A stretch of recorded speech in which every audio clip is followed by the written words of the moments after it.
ही रे माझा मितवा ह्या मालिकेच्या पुढील काही येणाऱ्या भागांचे अपडेट जाणून घेऊया आपल्या आजच्या या व्हिडिओमध्ये. चला तर मग प्रेक्षकांनो सुरुवात करूया आपल्या व्हिडिओला. तर इथे आपण आता पाहणार आहोत की कशा पद्धतीने आता इकडे जी ईश्वरी आहे तिच्यामध्ये आणि वल्लरीमध्ये सध्या जे काही वाईट विचित्र प्रकरण सुरू आहे, म्हणजे जे काही इकडे आता वागणं बदललेलं आहे नम्रताचं, ते सगळं आपण या व्हिडिओमध्ये पाहणार आहोत की त्याचा काय वाईट परिणाम होणार आहे. तर दुसऱ्या बाजूला इकडे आता ईश्वरीला वल्लरीच्या विरोधात एक खूप मोठा पुरावा सापडणार. आता नेमकं काय काय आणि कसं कसं घडतं या सर्व गोष्टींचे अपडेट आपल्या व्हिडिओमध्ये अगदी सविस्तर पाहूया.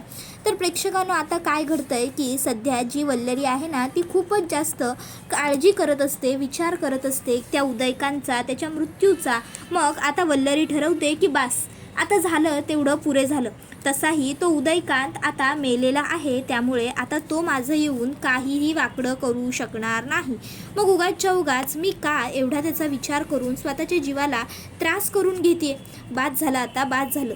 वल्लरी अगं जरा चिल हो, मस्तपैकी जरा पबमध्ये वगैरे कुठेतरी जाऊन ये.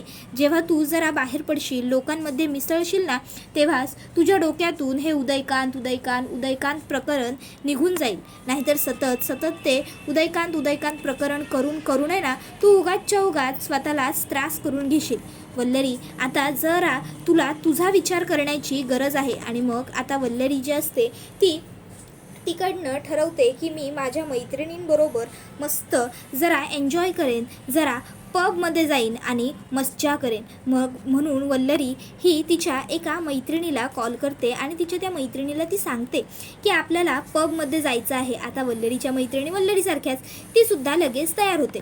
तर दुसऱ्या बाजूला इकडे जेव्हा वल्लरी ही बाहेर जायला निघालेली असते तेव्हा ईश्वरी विचार करते की नाही, वल्लरी मामी बाहेर जात आहेत म्हणजे नक्कीच काहीतरी 19-20 आहे. वल्लरी मामींचा पाठलाग केला पाहिजे, वल्लरी मामींवर लक्ष ठेवलंच पाहिजे. वल्लरी मामींवर लक्ष ठेवलं ना की मला आपोआपच मला जे हवंय ते मिळेल असं मला राहून सतत वाटते. त्यामुळे आता मी वल्लरी मामींवरती बारीक लक्ष ठेवणार आहे. मग त्यासाठी मला अर्णव सरांबरोबर आणि घरच्या सगळ्यांबरोबरच थोडं खोटं बोलावं लागलं तरीही चालेल. गणूबाप्पा, मी वल्लरी मामींचा पाठलाग करायला चाललेली आहे. ही गोष्ट मी घरात सध्या कोणालाही सांगू शकत नाही, कारण घरात कोणालाच ही गोष्ट आवडणार नाही. पण आता मला वल्लरी मामींचा पाठलाग करायचा असेल तर त्यासाठी मी आईकडे जाते असं खोटं बोलावं लागणार आहे. पण गणूबाप्पा, तूच सांगितलं आहेस ना की जर एखाद्याच्या भल्यासाठी थोडं खोटं बोललं किंवा कोणाचंही काहीही नुकसान होत नसेल आपल्या खोट्यामुळे तर ते खोटं नसतं. म्हणून मी आता खोटं बोलते. आणि मग इशू आजीकडे येते आणि आजीला सांगते, आजी मी ना आईकडे जाते. नाही म्हणजे बऱ्याच दिवसात आईकडे जाणं झालेलं नाही आहे ना, तर विचार करते जरा आईकडे जाऊन यावं, आईलासुद्धा बरं वाटेल. म्हणजे ती लोक दत्तगुरूंच्या मंदिरात गेले होते तेव्हापासून मी अजून आईला भेटूनच आलेले नाही आहे. चालेल ना? त्यावर आजी म्हणते, अगं ईश्वरी चालेल ना, काय विचारतेस? तुझ्या आईकडे जाण्यासाठी तुला कोणाचीही परवानगी घ्यायची गरज नाही आहे. इवन चिंटूची सुद्धा तुला परमिशन घ्यायची गरज नाही आहे. तुला वाटतंय ना तुझ्या आईला जाऊन भेटून यावं, तू आरामात जा आणि भेटून ये. काहीही इकडची किंवा घरच्या कामांची वगैरे काळजी करू नको. आम्ही आहोत ना, आम्ही सगळं बघून घेऊ. ओके, तू जा. त्यावर ईश्वरी घरातनं बाहेर पडते. वल्लरी आता जरा रिलॅक्स असते. आज ती विचार करते, पुरे झालं हा, आता ते रमाकांत उदयकांत पुरण, आता माझा सगळ्या गोष्टींपासून पिच्छा सुटलेला आहे. आता आहे वेळ सेलिब्रेशन करण्याची, आता आहे वेळ आनंदी जगण्याची. एवढी वर्ष त्या दोघांच्या ओझ्याखाली मी जगत होते. इशू आता कधीही पबमध्ये वगैरे गेलेलीच नसते, त्यामुळे तिला पबचा रस्ता माहीतच नसतो. इशू विचार करत असते की मामी ह्या कुठल्या वाटेवर चालल्यात, नक्की इकडे मामी कोणाला भेटायला चालल्या असतील का, की मामींचं खरंच काही जेन्युइन काम असेल. नाही, काहीही असलं तरी आता मी मामींचा पाठलाग करायला तर निघालेली आहे, त्यामुळे आता मी पाठलाग तर करणारच आहे. मग इशू मामींच्या मागावर चाललेली असताना आता अचानक वल्लरीच्या समोर एक माणूस येऊन उभा राहतो. वल्लरी ही त्याला म्हणते, ए कळत नाही का तुला, कोण आहेस तू? त्यावर तो म्हणतो, ओळखलं नाहीस मला? त्याबरोबर मग तो माणूस असं म्हणाल्यावर वल्लरी म्हणते, ए कोण आहेस तू, सलमान खान की शाहरुख खान, तुला ओळखत फिरायला? हां, हे बघ उगाचच्या उगाच माझी वाट अडवू नकोस. तुला माहीत नाही आहे मी कोण आहे ते, द ग्रेट बिझनेसमन अर्णव राजे शिर्के. त्याबरोबर लगेचच आता तो म्हणतो, the great businessman Arnav Rajesh Shirke याची तीच दळभद्री मामी आहेस ना तू, जी त्याला बदनाम करायच्या, त्याला वाईट मार्गाला लावण्याच्या मागे पडलीस, तीच मामी ना तू. त्याबरोबर आता जेव्हा इकडे तो असं सगळं बोलत असतो तेव्हा इकडे वल्लरी मामी ही आश्चर्यचकित होते. मग तो म्हणतो अजूनही ओळखलं नाही आहेस मला. तशी ती म्हणते राकेश. तसा तो म्हणतो अचूक ओळखलंस मला, मी राकेशच आहे. आज मला तू ना खूपच जास्त आनंदात दिसतेस. काय इतका आनंद कशाचा? हे बघ, तुला आनंदात बघून मी दुःखात नाही जगू शकत. मला पैसे हवे आहेत, मला पैसे द्यायचे. वल्लरी म्हणते कसले पैसे? त्यावर तो म्हणतो अरे कसले पैसे म्हणजे विसरलीस, आपण भागीत आहोत ना. तर दुसऱ्या बाजूला इशू हे सगळं बघत असते. आता इशू हे सगळं जेव्हा बघत असते तेव्हा तिला खूप मोठा धक्का बसतो.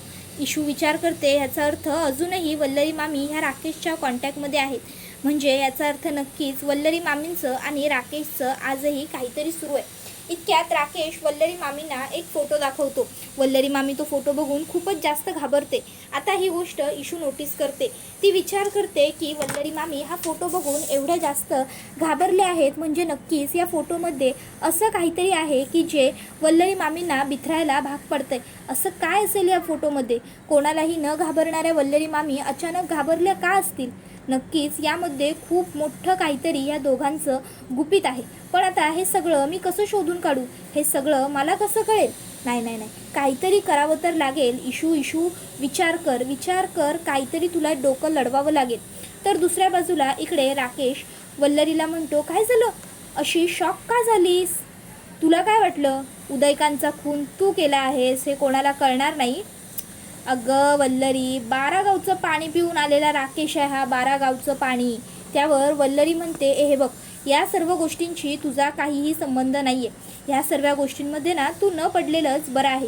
तू तुझ्या पुरतं बोल ना, तू तुझ्या पुरतं कर. उगाच माझ्या सर्व पर्सनल गोष्टींमध्ये इंटरफेअर करायची तुला काय गरज आहे? त्यावर राकेश म्हणतो पैसा दे, विषय संपव. मी फक्त पैशांसाठी काम करतोय, मी फक्त पैशांसाठी हे सगळं करतोय. वल्लरी म्हणते हे बघ, माझ्याकडे काही पैसे वगैरे नाही आहेत. त्यावर तो म्हणतो ठीक आहे, जर तुझ्याकडे पैसे वगैरे काही नाही आहे मला द्यायला, तर मग मी हे जो फोटो वगैरे आहेत ना ते सगळं सगळ्यांना दाखवून टाकतो.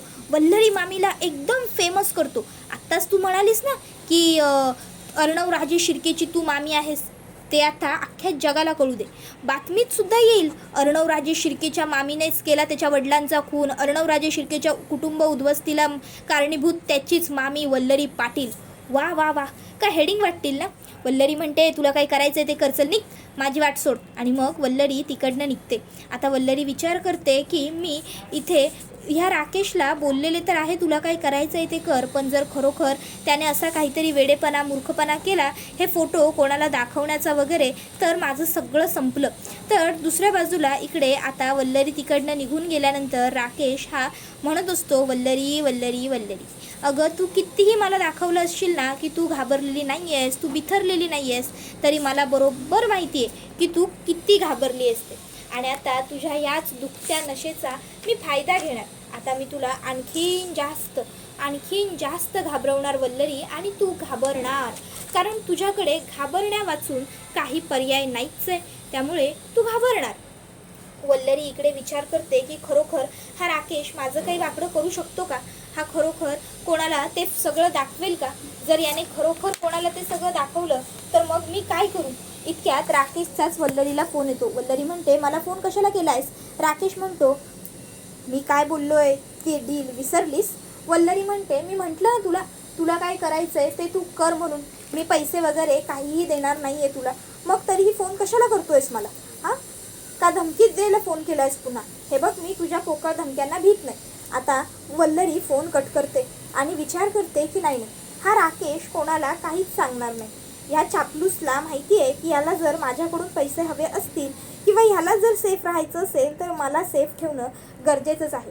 याने जर माझ्या नावाची भांडाफोड केली तर आत्तापर्यंत ह्याने केलेल्या पापांचा पाढा मी सुद्धा पोलिसांच्या समोर वाचेन आणि मग ह्याची सुद्धा मी काही सुटका होऊ देणार नाही. पण आता सध्या मला शांत राहायला हवं. वल्लरी खूप मनाला समजावत असते, सांगत असते की शांत राहायला हवं, शांत राहायला हवं. पण वल्लरी काही शांत राहूच शकत नसते. तिला शांत राहणं जमतच नसतं, कारण एवढ्या सगळ्या घडामोडी ज्या तिच्यासमोर घडत असतात. ईश्वरी मात्र वल्लरी मामीला सतत नोटीस करत असते. वल्लरीचं वागणं, बोलणं, तिचं चालणं, ती किती ऑकवर्ड होते मध्ये मध्ये, ती किती विचित्र वागते, हे सगळं वल्लरी अगदी बारकाईने बघत असते. घरातल्या कोणाचं जरी वल्लरीवर लक्ष नसलं तरी ईश्वरीने मात्र अगदी व्यवस्थित लक्ष ठेवलेलं असतं.